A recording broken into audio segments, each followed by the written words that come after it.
माननीय मुख्यमंत्री doctor professor Manik Shah ने आज बोला है कि वो 28 के 28 सीट खुद लड़ेंगे, तो मैं आज उनके रिस्पॉन्स से, प्लीज नोट माय वर्ड्स, उनके रिस्पॉन्स से मैं आज बोल रहा हूं, हम तैयार हैं, ले आओ।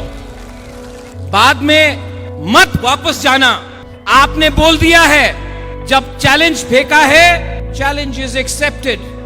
बाद में चैलेंज देकर वापस मत जाइए, ठीक नहीं लगता है, शोभा नहीं देता है। आप मुख्यमंत्री है, आपने चैलेंज फेंका है, हमने चैलेंज लिया है।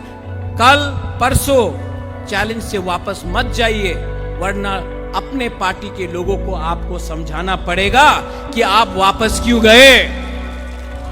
क्या सिर्फ आपके पास अकल है, हमारे पास अकल नहीं है? सिर्फ आपके पास प्लानिंग है, हमारे पास प्लानिंग नहीं है?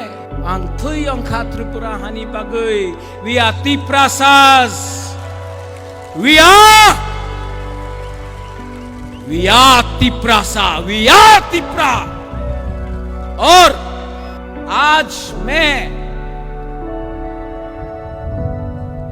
जो लोग मेरा पार्टी को तोड़ना चाहता है, उनको बोलना चाहता हूं, होशियार, होशियार।